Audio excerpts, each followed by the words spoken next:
Pan India concept ప్రాచుర్యం పొందిన నేపథ్యంలో సౌత్ ఇండియాకి చెందిన పలువురు హీరోలు దేశవ్యాప్తంగా పాపులారిటీ అయితే రాబట్టారు. ఇండియాలో అత్యంత ఫేమ్ కలిగిన హీరో ఎవరని ఓ ప్రముఖ మీడియా సంస్థ నిర్వహించిన సర్వేలో ఆసక్తికరమైన విషయాలైతే వెలుగులోకి వచ్చాయి. మరి నెంబర్ 1 హీరో ఎవరు, టాప్ 10 లో ఎవరు అనేది ఇప్పుడు మనం చూద్దాం. ఫ్రెండ్స్, మన ఛానల్ లో మీరు ఇంతవరకు సబ్స్క్రైబ్ చేసుకోకపోతే ప్లీజ్ సబ్స్క్రైబ్ చేసుకుని వీడియోని లైక్ చేయండి. ఫ్రెండ్స్, సినిమాలను భాషా భేదం లేకుండా ఆదరిస్తున్నారు మూవీ లవర్స్. ఒకప్పుడు సౌత్ హీరోలకు నార్త్ లో మార్కెట్ ఉండేది కాదు.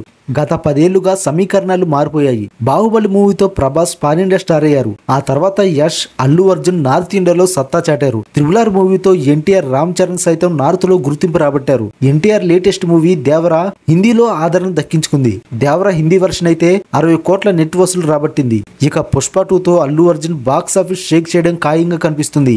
ఇటీవల పాట్నాలో జరిగిన పుష్ప 2 ట్రైలర్ లాంచ్ వేడుక బాలీవుడ్ వర్గాల్లో ప్రకంపనలు రేపింది. సౌత్ ఇండియా హీరోలు ఇండియా సినిమాను ఏలుతున్నారనడానికి మరో సర్వే ఉదాహరణగా నిలిచింది. ప్రముఖ బాలీవుడ్ మీడియా ఆర్మక్స్ తాజాగా టాప్ 10 ఇండియా హీరోల లిస్టు విడుదల చేసింది. ఈ లిస్ట్ లో కేవలం 2 బాలీవుడ్ హీరోలకు మాత్రమే చోటు దక్కింది. ఇక నెంబర్ 1 పాన్ ఇండియా స్టార్ గా ప్రభాస్ నిలిచారు. అతనికి అత్యంత పాపులారిటీ ఉందని ఆ సర్వే తేల్చింది. 2వ స్థానంలో విజయ్, 3వ స్థానంలో షారుఖ్ ఖాన్ ఉన్నారు. 4వ స్థానం ఎన్టీఆర్ కి దక్కింది.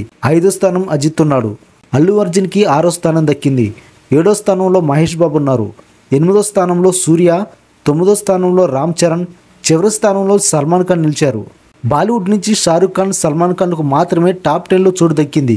గతంలో అక్షయ్ కుమార్ టాప్ 10 లో ఉన్నారు. ఆయనకు ఈసారి స్థానం అయితే దక్కలేదు. టాలీవుడ్ నుంచి Prabhas, NTR, Allu Arjun, Mahesh Babu, Ram Charan pan India stars లో టాప్ 10 లో చోటు అయితే దక్కించుకున్నారు. పుష్ప 2 గేమ్ చేంజర్ విడుదలయ్యాక అల్లు అర్జున్, రామ్ చరణ్ ర్యాంక్స్ మెరుగే అవకాశం అయితే ఉంది.